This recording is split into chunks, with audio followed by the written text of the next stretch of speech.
Hey guys, it's Spoonie. I got some new books, and who doesn't love a good unboxing video? So here we go. Um, I will say, obviously, it's from Amazon, and I have pre-scored everything so that I can just open it for you guys.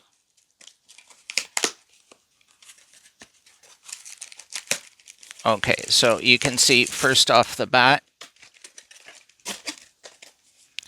is DC Compact Comics Y the Last Man Unmanned. So this collects the first 10 issues. Yes. It's the first two trade paperbacks, basically. Um, I actually have most of the series in the original trades from Vertigo, not the Black Label. I think they reprinted them in like compendiums or something. It's a really interesting story. If you guys haven't read it, I would suggest checking it out. Brian K. Vaughan is a great writer. Pia Guerra's art is pretty fantastic. She Her figures are all more realistic, so they really capture the emotion in some of the scenes. Um, the idea is this is Y the Last Man. So this guy's name is Yorick. He wakes up one day. There's been some kind of outbreak, and basically everybody with a Y chromosome has died. So it's this guy and his monkey, and they're sort of he's trying to find his sister first of all and navigate this new world of basically only women. They did make a TV show based off of it. I'm not sure where it aired, but it was only one season. I don't know if that's because the ratings were bad or just because Warner Discovery was axing a lot of stuff at the time. So you can see it's classified as science fiction slash adventure. So it hits both of those categories that they're doing. Now, this is not, I will just say everything in this box is part of the DC Compact Comics line. And if you guys like this video, I will show off the rest of my compact collection because at this point I've probably got about 20 of them. I've got most of the ones that are out, and the wave that's coming out next year looks awesome because there's so much stuff there that I wanted to get in like an omnibus or oversized hardcover. The Supergirl Woman of Tomorrow that they're actually adapting into the Supergirl movie. Tom Taylor's Nightwing, Injustice. So that's the first one. Y the Last Man? Oh, I know I've talked about these before, but if you haven't seen my videos, these are friggin' fantastic deals. Look at that. Sorry for my tremor. $10 American and $13.50 Canadian. That's amazing. Like, if you were to buy the first two trades of Y the Last Man to get the same content, it would cost you at least $20 to $30 probably. And if you just really want to read good stories, all of these, minus, I would say there's only one I've seen that I think the art actually got ruined. Not ruined, but scaling it down to a smaller digest size, the art didn't pull off. And I will say it is Greg Capullo in the Court of Owls thing.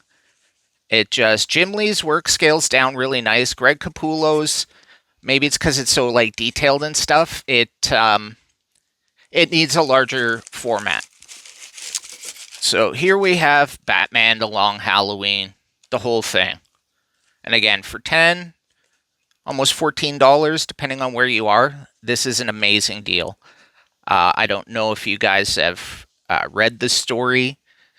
It is one of the better Batman stories ever published.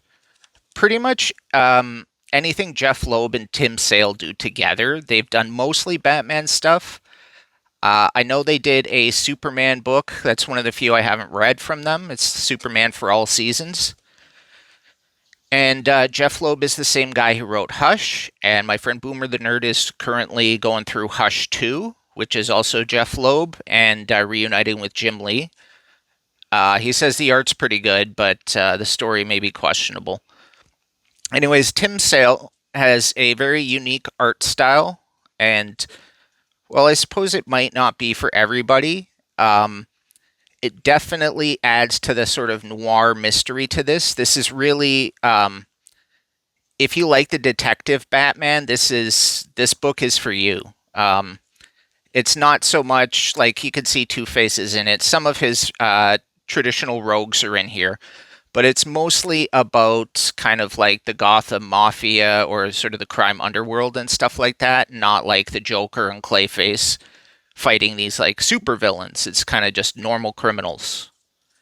Um, Highly recommended. I believe in the DC Extended Animated Universe or whatever the friggin' title was, they did adapt this into animated movie. I think it was two parts. If you know, feel free to comment, correct me. Because I watched a lot of that stuff came in two parts, and I just watched. At some point, they released like a version where it's all edited together, so I just waited for that version. And yeah, it doesn't. The book is great. The animated movie, if you've never read the book and you just kind of want to understand the story, I'd say it's pretty good. But I don't know. I don't think it compares to this. You can kind of see Batman in there as my next book, but it is actually Superman Batman. Good, good. This was really interesting because this book didn't have a title. Do they actually show a picture of it in here? Kind of. You can see it's the bat signal with the Superman emblem on top. It literally did not. The book did not have a title on the cover. It was just that logo, which was a really cool design. But obviously, they called it Superman Batman for like library purposes. And later during the New 52, they did a Batman Superman because at that point, especially with Scott Snyder on Batman, it was definitely a more popular character at the time than Superman. Huge Superman fan, and I will be one of the first to admit that New 52 Superman was a stinker. Um, so this contains the first two trades, was at 10, 12 issues. Doesn't really say. Um, so the first arc is sort of the downfall of Lex Luthor as president. Around the early 2000s, Lex Luthor became president of the United States because he thought, this way I get to boss Superman around. As well as, having tons of secrets and access to all kinds of crazy stuff. And how he won, because over in the Batman titles, there was, forgive me, I wasn't as big a Bat fan at the time. I think it was called like Cataclysm, or it was the No Man's Land thing where there was like a giant earthquake that destroyed a lot of Gotham. Anyways, Lex Luthor used his money to help rebuild Gotham, and that kind of goodwill in the public eye helped elect him to presidency. He did stage an attack on his life to create sympathy, but mostly it was just his efforts in helping Gotham.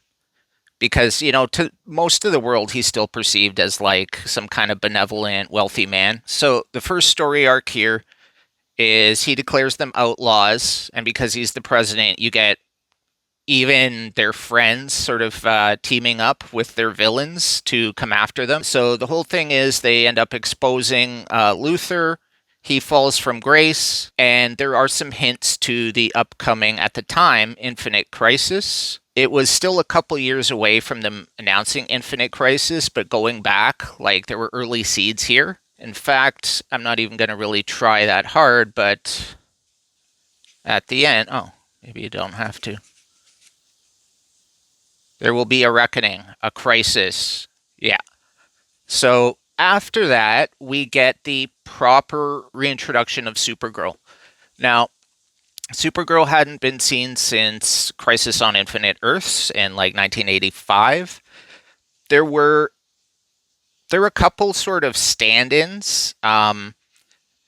The most famous of which was the Matrix version. Okay, so Cadmus Labs had created like a weird shape-shifting clone thing, and during Superman's absence, especially after he died, um, she sort of assumed the role of Supergirl.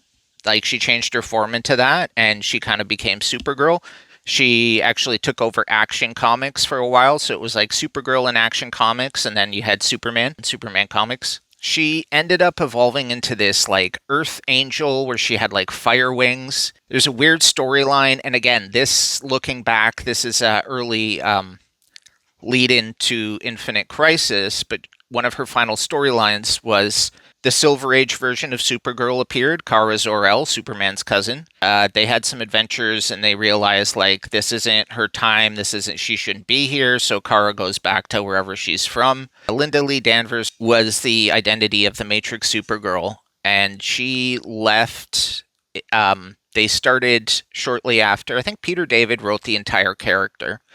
And then shortly after, they had a series called, I think it was Fallen Angel, and it was supposed to be the evolution of that Supergirl without specifically mentioning too much of DC lore. It was a a creator-owned character, and because DC couldn't really find a use for it, they sort of let Peter David take it over to, I think, IDW, and he finished the storyline there. So it was supposed to be that version of Supergirl, but I'm guessing with the plans they had.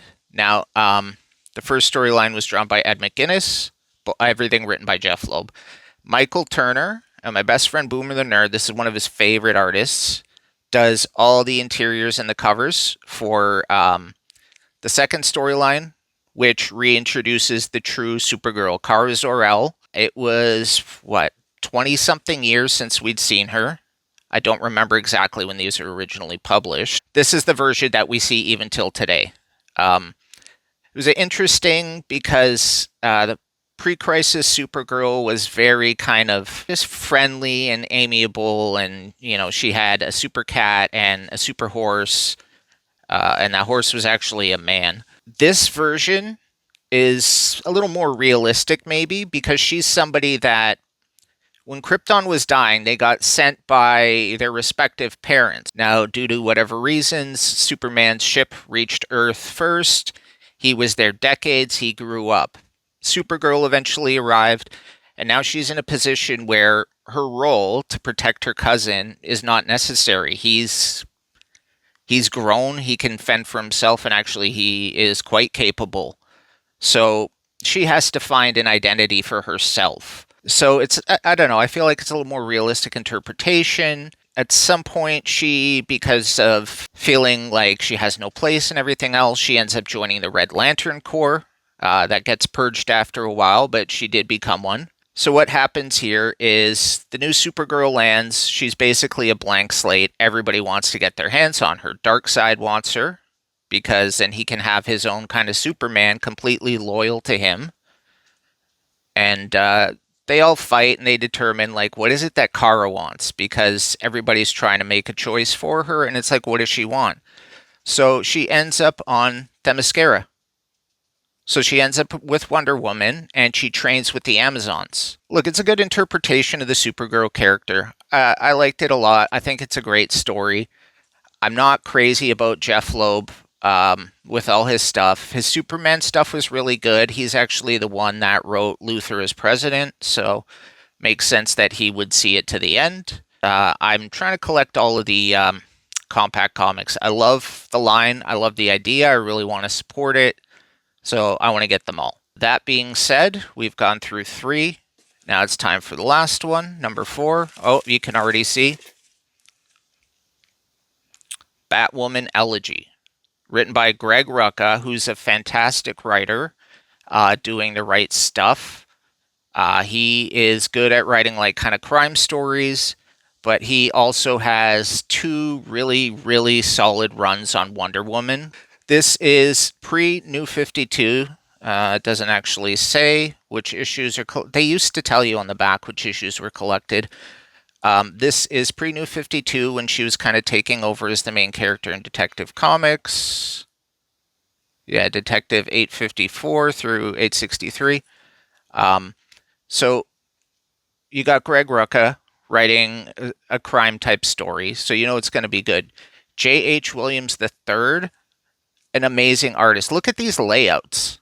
Like, you've got kind of like the bat symbol, and it's non-traditional. Like, you do have the occasional like um normal comic book page panel layout, but you've got a lot more. I don't know how to describe it. It's a lot more like stylized and atmospheric, a lot of the stuff. It really does make what's already great art stand out even more. And I can't think of many other artists who have done this. I know Yannick Paquette sometimes does this type of stuff, but I always appreciate it. It just it makes it a little more interesting. So those are my four books. Like I said, like the video, and I can show you guys the rest of my books. Until then, this is all you get. So feel free, if you want, in the comments to let me know which of these four is your favorite, or which of, like I said, they've been putting them out since 2024, so we've got basically 2 full years. They're not publishing anymore till January. If you're familiar with the line, let me know which of these you think is the best, the sort of must read. And honestly, whether you think any of these will get a sequel, because Superman, Batman, Jeff Loeb worked on that series for like 70 issues. Y the Last Man, I think, ran for like 60 issues, so there should be at least like 5 or 6 more of these. Batwoman Elegy, I don't know if they're going to follow that into the New 52 Batwoman series, because I don't think it was Rucka, but it was J.H. Williams III doing the art on the New 52 version. And we have things like the, not just Y the Last Man, what's the other one? American Vampire by Scott Snyder.